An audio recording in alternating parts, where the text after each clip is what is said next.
You know, I'm all arms and upper body. Yeah. You know, I'm always thinking now about a flat wrist and not holding the club too tightly, and when my backside is coming through. Whoa, okay. That's my bad shot, you see. Yeah. The body takes care of the motion in response to an intention that we give it. Right. So our intention is absolutely critical.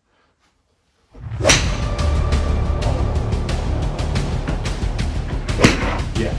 So you haven't really been using in your golf swing at all. Yeah. That's very sharp. If we had a consistent golf swing, it'd be the worst golf swing on the planet. Because... You know, I'm all arms and upper body. Yeah. My arms can get quick. I get stuck a lot. You know what I mean? Yeah. Get stuck behind the ball. You know, I'm always thinking now about a flat wrist and not holding the club too tightly, and then I don't rotate properly, or I can stand up and get a bit flippy. You know, stuff like that a little bit. I mean, don't get me wrong. Like I said, I can have some good rounds of golf. Yeah. Where it comes together a bit. Yeah, you know, yeah, 3-4 rolls of like. Absolutely. I'm hitting it well. I mean, nice here. Probably go around like level par, 3-4 holes, something like that. Exactly. And then you throw an 8 or 9. yeah, Exactly. Yeah. I go, I think for me I just think about a lot of things. Where, Yeah, you know, where my backside is coming through. You know, where me, you know, it's just a lot of things to think about. Yeah. If I take that club, Yes. and you take this ball, let's throw it towards a 50. Overarm with a decent amount of power. Don't pull your deltoid out. Don't injure yourself. Well, to just get it, just land it towards the 50. Or in that direction with a good amount of power overarm. Yeah. Yeah. Nice. And again, this time maybe a bit more like sidearm. Okay, a bit side. Perfect. Nice one. So, where was your backside when you threw that ball? Don't know. How did it go? Because you didn't think No, about it. didn't think about anything. But did the ball go towards 50? Towards 50. Yeah. Did it go a long way? Yeah. Exactly. Yeah. How? So, and now on this one, go again. Towards the 50, yeah? Great. It's going to hit it. Go on, hit it. Oh. Yeah, thereabouts, isn't it? Yeah. What was your backswing length? Not with a club. Exactly. You don't need to. Not with a club. Where were you looking? Straight at 50. Absolutely. The body takes care of the motion in response to an intention that we give it. Right. So our intention is absolutely critical. And what you did, and it was brilliant, you were like, oh what, you want me to throw it over to, and you were walking backwards because you recognise I'm going to start making some momentum going in this direction. Yes, yeah, right? yeah. What you're not doing is like things like running backwards and trying to throw it over there, because your body recognises that ain't efficient. Yeah, it could do it, Yes. don't get me wrong, it could do that, no problem. But doing that is going to be a lot easier. This isn't just a wishy-washy, be the ball and it will go where I want. Right, we're going to have an awareness for how we move in order for the ball flight to come to fruition.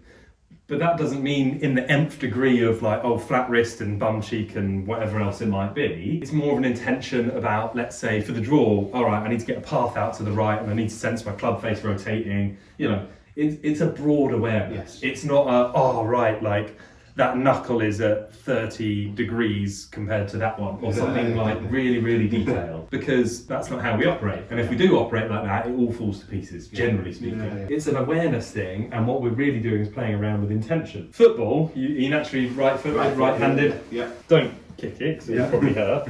But just simulate curling that into a top corner, if you like. Yes, I'll just... Yeah. So what kind of shot would that give us? That'd go sort of out, then back in. Exactly. Yeah. And I love that you just used out and back in, because we all get bogged down in this golfing jargon and be like, oh, well, that would be a draw. Yeah. Well, it's a draw, a fade, a hook, a slice, whatever we want to call it. But what you just simulated was a ball that has right to left spin on it. Yes. And you didn't actually need a football there, and you didn't actually need to kick it in order to know if you did put a football down, that would move right to left. Yeah. We need the same kind of sense of what our movement would do with a golf club in our hand. If I understand what moves my ball left to right, or gets it high, or keeps it low, then I'm able to influence it. Because what we want is a consistency of outcome. We want the ball to do what we want it to do. It's the outcome that we want to be consistent, but we're going to get that by being far more adaptable with our swing. Because if we had a consistent golf swing, be the worst golf swing on the planet. If I've got a consistent golf swing, well, whenever I'm like this, and I've got the perfect yardage to my target, fine, brilliant. If I've got a consistent golf swing, I'm now absolutely screwed.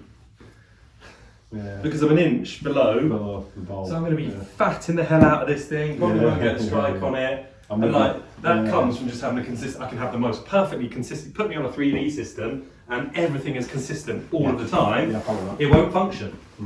In the same way as if you had a consistent kick and you missed, you'd miss every single time because you couldn't adapt it and score.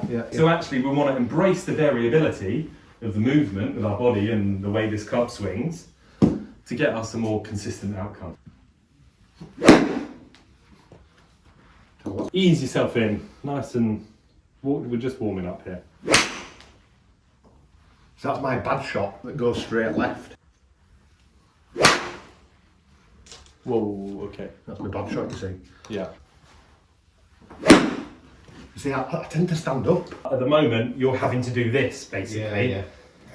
Which is why you're getting those big snappers. If we can then start to create more rotation from the ground, then these become a lot more passive. Right. They're not so active. Of course, you know, they're swinging, they're going to be doing something, but they're not going to be relied upon for all that speed. It's a bit like your body stops a bit and then that takes over. Yeah. Like you've already described this, of course, you know what's happening. So if we can get you moving better and sequencing better, and then this is the last thing to come through, you're probably going to be more like something like this. Yeah.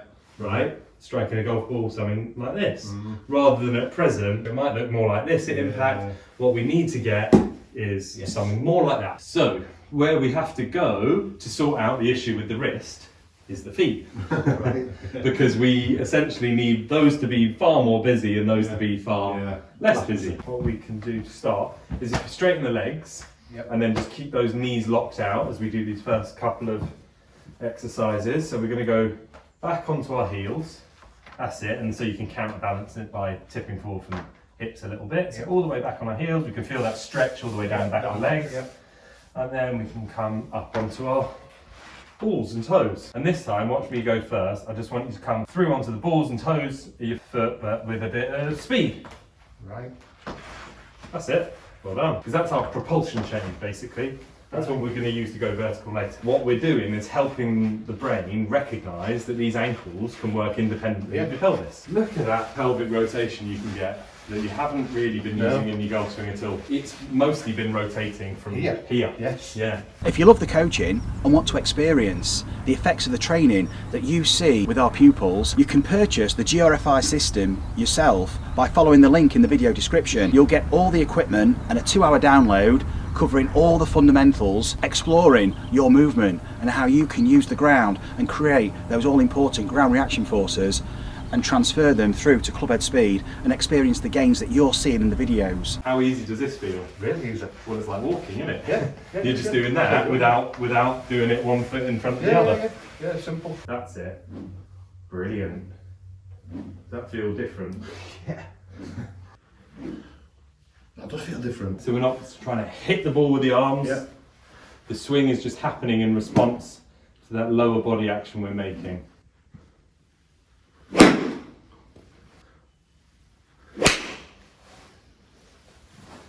Brilliant. And there's a shot you don't ever tend to get. Never. Never. Yeah. So something's changing. It's good. And look at the shape on that ball. Yeah, it does feel. None. Yeah, feels definitely. And flown about 160. Yeah. And it looked a lot less effortful, that one, than your original I swing. think before, everything is just there. I think if we're using them Yeah. ground. Look at that. What a shot. Yeah, that's so different, isn't it? Right. Yeah. So interesting that we're getting these shots that you're not used to seeing. Never get them. No. Yeah. They're always there. Yeah. What might be happening, this is just my best guess, whereas you're used to creating speed and stuff like this, and the body would stop a bit and then this would happen and it would be a rocket left. This club is so much later now because it's just reacting. You're gone. Yeah. You're already at target. And then look at that. The club, yeah. When it's later, the face is going to be a bit more open. Right. Because you haven't done that. Wow, what a shot. Beautiful. Just felt Perfect. effortless. Yeah. Good. That's how it should feel. Right, we're going to use these tennis balls. Just get it swinging, and whenever you feel comfortable, you're going to step across and drop, and then pop to swing it back. Beautiful. Yeah. Really well timed. Yeah. Perfect, yeah.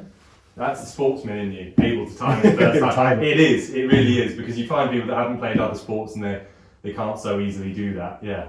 Brilliant. Right. Yeah. Feel that. There's there's a resonance to it. Yes. There's a harmonic, Just feels. Yeah. And notice what I'm doing, and you were doing this also, the timing of me stepping there. So Yeah. it's still here somewhere, travelling up this way as we're dropping. And then that drop sort of tensions this, stops it swinging, and then the standing up swings it the next way. Yeah. Yes. Awesome. Look at that. Wow, what a golf shot. Yeah, that felt nice. I know it's left, but we can sort that out and no problem. And that is humongous, by the way. Yeah. And also notice the shape. Very minimal now. You've gone from having huge shapes to very small shapes. Yeah. Your arms and your club are just going to react to your body movement, so it should be a little something like 1, 2, 3, and then you'll hear the strike of the ball afterwards. And it doesn't matter, it could top it, shank it, anything. Cool. Yes, better. Cool. Now take that board away. What I want you to be able to sense is, are you making that pressure shift, and is it earlier than what you used to do? Yeah, look at this. Yeah. What we'll do is we'll switch the focus to ball flight now. Whenever you swing this club, in what direction? You see, I think I'm swinging it that way, towards my left. But what's the intention to swing it? Straight for 150. Right, yeah, see that's where we're going wrong. Right. If we are swinging back and from here, we think we're swinging straight to the target, right? Straight to the 150. Yep. By the time we actually get to impact, look at where it's going. Yeah, I see. It's going left. Yeah. Which makes sense because that's where your balls start. Yep. They generally start a little bit left of target and move, they used to, quite heavily off. Yeah. And now we've got just a little shape, so a much more manageable shape. What we need to do is get it starting right at target. Because if it's going to draw right to left, it needs to start right at target, otherwise it's never going towards the target. So actually, what we're going to do is experience what it feels like to swing way right of the target. That is just a straight line to 150, so that's where you'd usually kind of want to swing your golf club, right? Right. So I want to swing it right Yeah, you'd want to swing it towards this hoop. Right, okay. Yeah, so take your set up and now swing it towards my hoop. Out here. So take a look.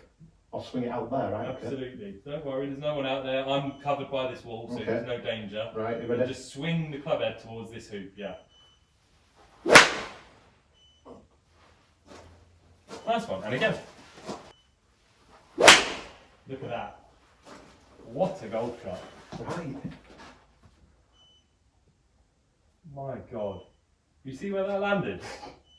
That was like 175 or something, I would say. Yeah, well, we can't tell exactly, but it's a long way past 150. It is. And again, so normal setup, how you would normally set up, and then you're swinging it in this direction, basically. Swinging it way out here. Oh my goodness, look at that. Watch where that goes. Bit spinny, but still it's like a 165. Yes. Oh, what a shot.